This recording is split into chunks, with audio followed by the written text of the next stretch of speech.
Ephesus was one of the 12 cities founded by Greek settlers in Asia Minor around the 10th century before Jesus Christ. In this area, the Aegean Sea occupied 8 kilometers of the current land, reaching a prosperous city blessed by its goddess Artemis, but also by the commerce between East and West.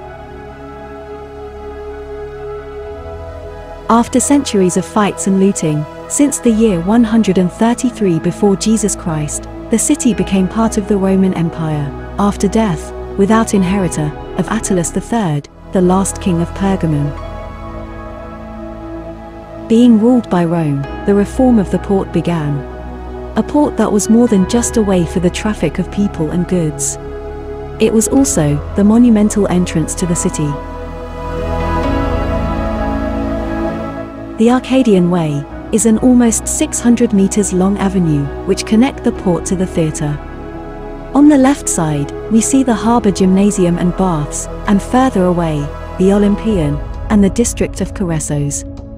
To the right, a parallel road led to the Serapeum and the commercial agora, ending with a gymnasium near to the theatre.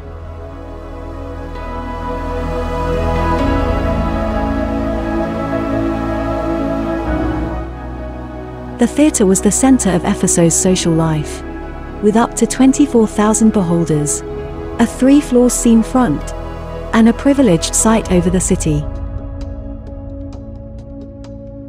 Leaving the scene to the south, we cross the Marble Avenue, which borders the commercial agora, to finally reach a space of great monumental richness. The doors of Maceo and Mithridates, which give access to the agora, and next to them, the Library of Celsus, with its towering 17-meter-high facade. Inside, there were about 12,000 scrolls, in an 11 by 17 meters open room, which was fully coated with marble.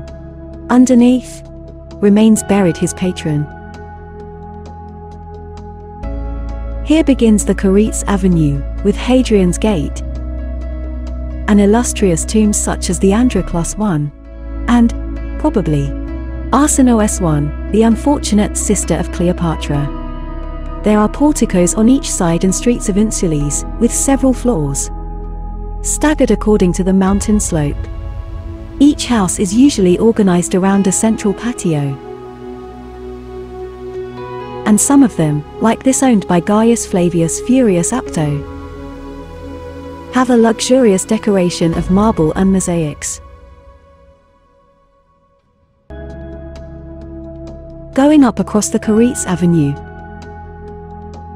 to the left, we find the Temple of Hadrian, the Nymphaeum of Trajan, and, after passing the New Gate of Hercules, a funerary monument dedicated to Gaius Memmius. In front of a small square with 2 unique large spaces,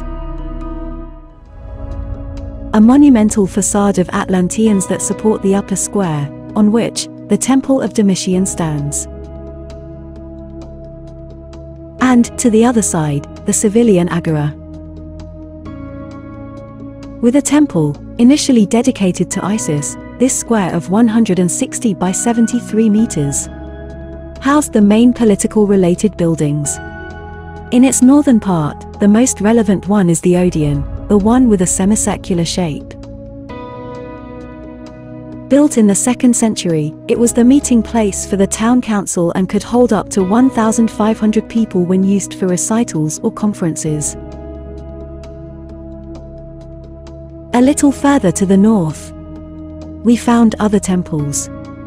The Prytaneus, baths and houses climbing the mountain, and, on the opposite slope, the Caressos district, where the stadium and the Video Gymnasium are the starting point to the way that leads to one of the 7 wonders of the ancient world, the Artemision. Built over a more modest, earlier one, the second Artemision is an Ionic and Diptera temple, with a floor plan of 115 by 55 meters and 120 columns, almost 20 meters high. Ephesus really was a great city, with magnificent public spaces, but if there is something to highlight, is the great cultural and artistic richness that came, once again, as a result of the meeting between the East and the West.